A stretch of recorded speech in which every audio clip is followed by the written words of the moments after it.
I originally asked the question, what mistakes wouldn't you make again? And maybe it's not about the mistakes, but what would you not repeat?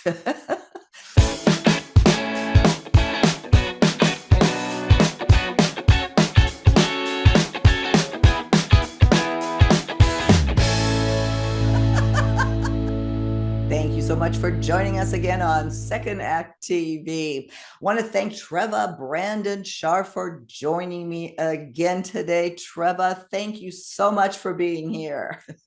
Thank you so much for having me. I'm so excited again to be here. I love it. Well, I love this conversation because your debut book is out, Done Being Single. We can both point to it. You take us through not only your life, your memoir, but all of this experience you've gained over, essentially, well, you stopped dating at 50. I think you said you started dating at 14, you stopped at 50. Your heart's been, I mean, you can identify with just about anything when it comes to this. And that's what I want to concentrate on today. If you were to talk to either your younger self or younger women or our audience here who are new out there, again, trying to find love after 50, what mistakes would you never do again? I guess there's a couple things I would have done. I would not have taken things so personally. And number two, I would have taken a harder look at my part. I would have been much more self-reflective and much more open to the possibility that it was me, that I didn't really do the self-assessment. I didn't do the deep dive during some years when things got rough. And it never occurred to me, oh my God, maybe it's me. Maybe it's not them. Great point. That probably one of the biggest lessons I learned is starting over again after 50 is to actually look at what my part in it is. One thing that's really super hard to do, though, is not to take personally. That is tough to do. How would you advise people to handle that? I mean, dealing with rejection, which you're going to get over and over and over again, especially if you're online dating, how do you not take it personally? You can't ever take online dating personally. That's number one. That's just number one. Let's just get that out of the way, okay? Because no one knows you and you don't know them. There's no possible way. So if you're getting ghosted after a few text exchanges or a few conversations, no, that's on them, and shame on them. This is why online dating makes me crazy, because yeah, there's a whole bunch of opportunities to take it personally, to personalize the rejection. And that's so not fair to do to you. And it's so soul crushing. And we just don't have that level of respect and courtesy and etiquette online as we do in real life. I mean, look, love is, it's rife with rejection. It's going to happen. It will happen. You got to just take it with a grain of salt. And it's just comes with the territory, I'm sorry to say. I think that's the big tip or lesson is, yeah, exactly. It comes with it's expected. And I would never, recommend or advise somebody to expect the worst. That I don't think that's what we're saying. I certainly am not.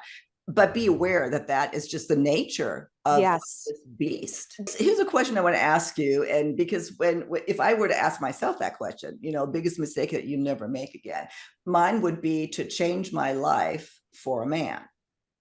And Yes. and that can be the opposite. But at my age, when I was 20, it's you follow up the man. It wasn't the other way around most of the time. And I did get married early because I should. Then I had a practice marriage. Then I had 25-year marriage. You, on the other hand, didn't get married until you're 51, and in a lot of ways, you felt like you were a failure. It's something Yes. that comes out in the book. Do you think that maybe instead of being a mistake, that's actually a really great thing you did, because I feel like I made a mistake. Okay, so, I just read something about failures aren't Mistakes aren't failures. They are learning, they are lessons. So yeah, so each one of those so-called, relationship fails that I had, progressed my path. They moved me forward. And I learned a little something more, and I learned a little something more, and a little more, and a little more, and yes, and here we are. Again, I met a great guy, and but still, the work continues. It doesn't stop just because you meet someone. The self-care never stops. And now, and I say it in the book, even more, because I have a partner, I have to take care of myself even more, because I want this to work. I want it to last. You said something about changing your life for a man.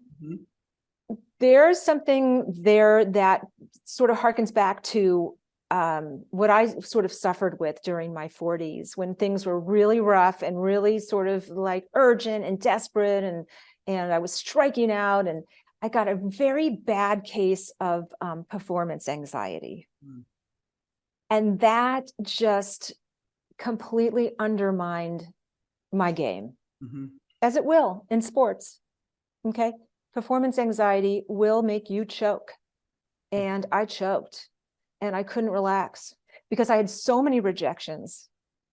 You know what I mean? I had so many failures that I started to personalize it and internalize it. And to the point where I couldn't date. I was so nervous. I was so nervous to fail. I was so nervous, so afraid of striking out, to put in sports terms, which I do throughout the book. If you noticed, yes, I sprinkle, because I'm an athlete, and everything to me is seen through the lens of sports, and dating, as I say, is sort of sports, right? It's performance, it's agility, it's coordination, it's strategy. Yeah. You know what just popped in my head when you're talking, and I originally asked the question, what mistakes wouldn't you make again? And maybe it's not about the mistakes, but what would you not repeat? Because Okay. Yes, that makes sense. yes, and Question. yes, and yes, and I want, and again, it sort of ties into what we're talking about. What you wouldn't do again, you wouldn't change for a guy. You would probably stop yourself and say, "Wait a minute, I'm pretty great. Let me just do a little inventory here. Let me just do a little take stock here of who I am. And if someone doesn't like me, yes, okay, I don't want to be with that person. Instead of me changing for that person, instead of me worrying so much about, oh my God, does he like me? Does he like me? What about, excuse me, do I like him? Because that means you are reclaiming your power. yes, That means you're not giving it away. You're not leaving it up to someone else to judge you, or to validate you, or to approve you, or to like you. yeah. And that's when you're really getting your shit together. One other thing, and that again popped in my head when you're saying this, is I used to really value being liked. Yes. And I wanted everybody, not, it wasn't like, oh, I hope everybody likes me, but I know that's what it was. If I knew somebody didn't like me, I would why?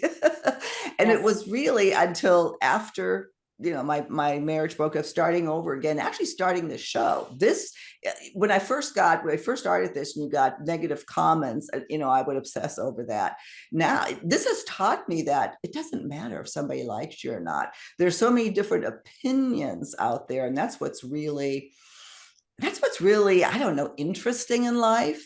And letting that go, that you care about people's opinion, but it doesn't affect you detrimentally, is such a huge, just a revelation to me. Yes. I'm nodding my head. If I nod my head anymore, it's going to fall off, because I'm so agreeing with what you're saying about the people pleaser, the concept of being a people pleaser. Wow, because it's not just with men, it's with life. It's with your family and your parents and your kids and your friends. And, that just like, when you can stop that, when you can start setting boundaries for how much you contort yourself and give of yourself, you will again take back your power, and it will be such a boost to your self-worth and your self-esteem. And I think also people will respect that, because you can say, no, I'm not into that, or no, I don't want that, or no, I'm not interested. And I'm a people pleaser too. And yes, I want to be liked. Yeah. I mean, and I'm going to be real super honest right now, because I curse, and people who curse tend to be honest. I have had some sleepless nights, since publishing my book. Oh my God, are people going to like it? I mean, I've woken up in a sweat, and it's not just hormonal. It's not just menopausal. I mean, I'm, for real freaking out. Are people going to like it? Are they going to hate it? Is it going to suck? Oh my God, am I fraud? Well, let me interject something here. I mean, you are so vulnerable in this book. You open, I mean, there's not much left untouched, which makes it so interesting and just so real, to where you can relate to this. There's a lot of stuff people can relate to and would never admit to, and all of a sudden it makes you feel more normal. Okay. Yes. And that was the point. I think I've walked in a lot of people's shoes. Mm-hmm.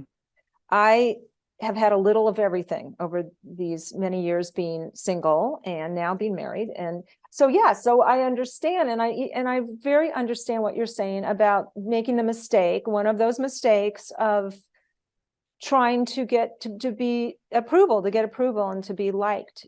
It's something that needs to stop. You need to stop that, Silka, right this minute. And I need to stop that, because, I'm making mistakes by doing that, because look what I do to myself.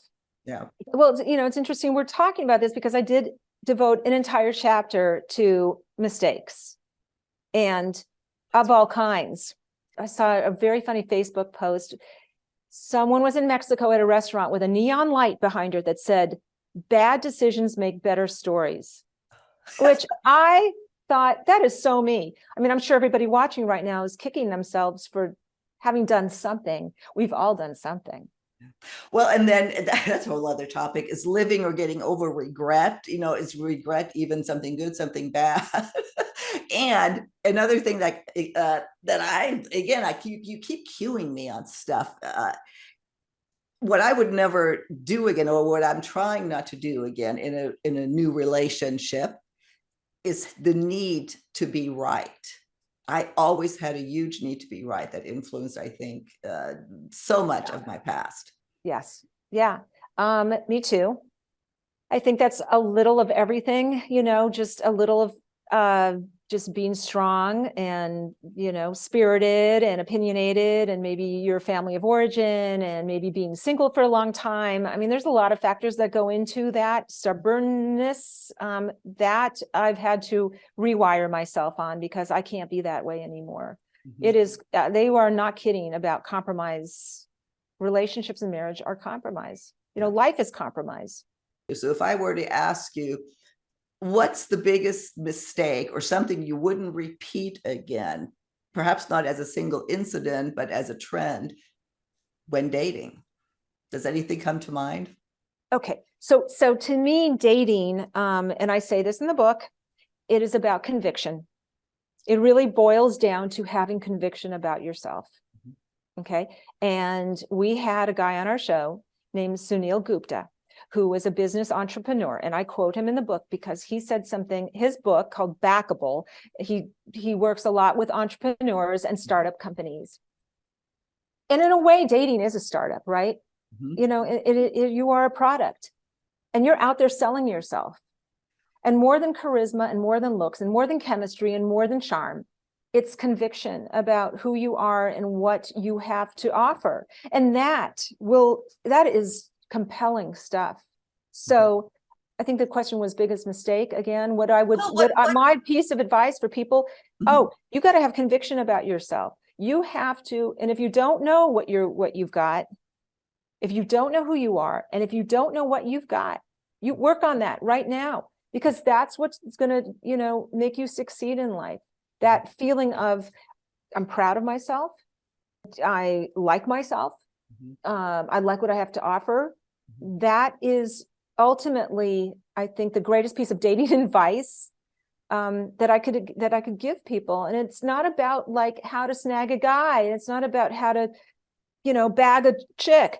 I mean, it is, but it's because there's something. It's not about confidence.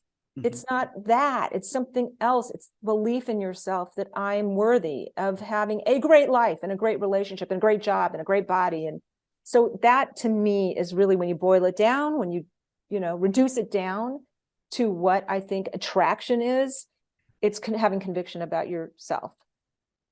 That was so profound, Treva. I think we're going to end on that. Okay. Again, I'm just taken with your book. Your personality is all through it. It's full of such relatable advice that I really want our viewers to, pick it up, see what you think, leave your comments. Is there anything else you want to say, Treva, before we sign off on this segment on mistakes? Okay. Don't make a mistake and not buy the book. No, I think we have covered it, and there's so much more to be covered, which is so great. This is just such an ongoing, incredible, endless supply of content and conversation. It's just awesome being here. Treva, thank you. I look forward to the comments here. We kind of went all over the board, but think about that. If you have questions, if you have an input on what was discussed today, if you want us to cover something, in more detail, please let us know. And absolutely bring on the comments, because we answer them. Yes, we right. Yes, I get in there. Yeah, I mix it up with you people. I like it. Bring it on. Come on. Oh, that's funny. Thank you, Treva. We'll see you next time. Bye-bye. Bye-bye.